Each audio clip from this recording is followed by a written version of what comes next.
ರಾಜ್ಯ ಸರ್ಕಾರವು ದೇವಾಲಯಗಳ ಪುಷ್ಕರಣಿಗಳ ಅಭಿವೃದ್ಧಿಗಾಗಿ ಯೋಜನೆ ರೂಪಿಸಿದ್ದು, ಈ ಯೋಜನೆಯಡಿ ಇತಿಹಾಸ ಪ್ರಸಿದ್ಧ ಪುತ್ತೂರು ಶ್ರೀ ಮಹಾಲಿಂಗೇಶ್ವರ ದೇವಾಲಯದ ಮುತ್ತು ಬೆಳೆದ ಕೆರೆಯ ಅಭಿವೃದ್ಧಿಗೂ ಅನುದಾನ ನೀಡಲಾಗುವುದು.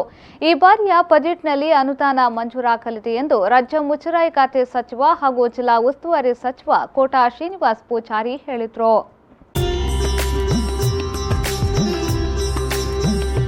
ಇತಿಹಾಸ ಪ್ರಸಿದ್ಧ ಪುತ್ತೂರು ಶ್ರೀ ಮಹಾಲಿಂಗೇಶ್ವರ ದೇವಾಲಯಕ್ಕೆ ಭೇಟಿ ನೀಡಿ ಶ್ರೀದೇವರ ದರ್ಶನ ಪಡೆದರು. ಬಳಿಕ ಶ್ರೀ ದೇವಾಲಯದ ಕೆರೆಯನ್ನು ಪರಿಶೀಲನೆ ನಡೆಸಿದ ಸಚಿವರು ಸುದ್ದಿಗಾರರೊಂದಿಗೆ ಮಾತನಾಡಿದರು. ಪುತ್ತೂರು ದೇವಾಲಯದ ಕೆರೆಯು ನಿತ್ಯ ಹರಿದ್ವರ್ಣ ನೀರಿನಿಂದ ಕಂಗೊಳಿಸುತ್ತಿದೆ.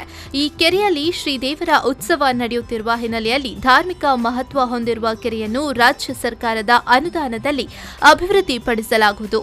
ರಾಜ್ಯದ ಮುಜರಾಯಿ ಖಾತೆ ಅಧೀನದಲ್ಲಿ ಬರುವ ದೇವಾಲಯಗಳಿಗೆ ತಾನು ಭೇಟಿ ನೀಡುತ್ತಿದ್ದು, ಅಲ್ಲಿನ ಅಭಿವೃದ್ಧಿ ಕಾರ್ಯಗಳು ಮತ್ತು ದೈನಂದಿನ ಧಾರ್ಮಿಕ ಚಟುವಟಿಕೆಗಳ ಕುರಿತು ಮಾಹಿತಿ ಸಂಗ್ರಹಿಸುತ್ತಿದ್ದೇನೆ ಎಂದು ಹೇಳಿದ ಸಚಿವರು, ಸಾಮೂಹಿಕ ವಿವಾಹಕ್ಕೆ ಸಂಬಂಧಪಟ್ಟಂತೆ ದಿನಾಂಕಗಳ ನಿಗದಿಪಡಿಸುವ ವಿಚಾರಕ್ಕೆ ಸಂಬಂಧಿಸಿ ಆಯಾ ಪ್ರದೇಶಗಳ ಆಚಾರ ವಿಚಾರ ಮತ್ತು ಸಂಪ್ರದಾಯಗಳನ್ನು ಹೊಂದಿಕೊಂಡಂತೆ ತೀರ್ಮಾನಗಳನ್ನು ತೆಗೆದುಕೊಳ್ಳಬಹುದು ಎಂದು ಹೇಳಿದರು. ನಮ್ಮ ಇಲಾಖೆ ಮೂಲಕ ನಡೆಯುವಂತಹ ಸಾಮೂಹಿಕ ಸರಳ ವಿವಾಹದ ಬಗ್ಗೆ ಒಂದು ಚರ್ಚೆ ಮಾಡಬೇಕಾದಂಥ ಅವಶ್ಯಕತೆ ಇದೆ ಅಂತ ಅನಿಸಿದೆ ನಮಗೆ.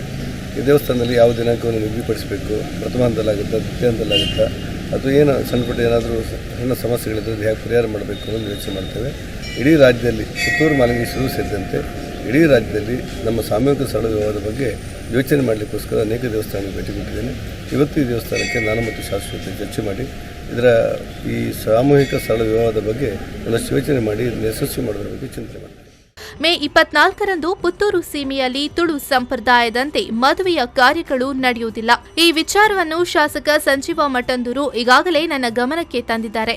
ಆದ ಕಾರಣ ಮುಜರಾಯಿ ಇಲಾಖೆಯ ದೇವಾಲಯಗಳಲ್ಲಿ ನಡೆಯುವ ಸಾಮೂಹಿಕ ವಿವಾಹಗಳಿಗೆ ಸಂಬಂಧಿಸಿದಂತೆ ದಿನಾಂಕಗಳ ನಿಗದಿ ಮಾಡುವುದನ್ನು ವಿವೇಚನೆಗೆ ಬಿಡಲಾಗಿದೆ ಎಂದು ಹೇಳಿದರು. ಸಚಿವರ ಭೇಟಿಯ ಸಂದರ್ಭ ಶಾಸಕ ಸಂಜೀವ ಮಠಂದೂರು, ಮಾಜಿ ಶಾಸಕಿ ಮಲ್ಲಿಕಾ ಪ್ರಸಾದ್, ಪುತ್ತೂರು ಮಂಡಲ ಬಿಜೆಪಿ ನಿಯೋಜಿತ ಅಧ್ಯಕ್ಷ ಸಾಜಾ ರಾಧಾಕೃಷ್ಣ ಆಳ್ವ, ನಗರ ಮಂಡಲ ಬಿಜೆಪಿ ನಿಯೋಜಿತ ಅಧ್ಯಕ್ಷ ಪಿಜಿ ಜಗನ್ನಿವಾಸರಾವ್, ಪ್ರಮುಖರಾದ ಆರ್ಸಿ ನಾರಾಯಣ, ವಿಶ್ವನಾಥ ಪರ್ಲಟ್ಕ, ಶ್ರೀ ದೇವಾಲಯದ ಆಡಳಿತಾಧಿಕಾರಿ ಲೋಕೇಶ್, ಕಾರ್ಯನಿರ್ವಹಣಾಧಿಕಾರಿ ನವೀನ್ ಕುಮಾರ್ ಭಂಡಾರಿ, ಶ್ರೀ ದೇವಾಲಯದ ಕಚೇರಿ ವ್ಯವಸ್ಥಾಪಕ ಹರೀಶ್ ಶೆಟ್ಟಿ ಮತ್ತಿತರರು ಉಪಸ್ಥಿತರಿದ್ದರು.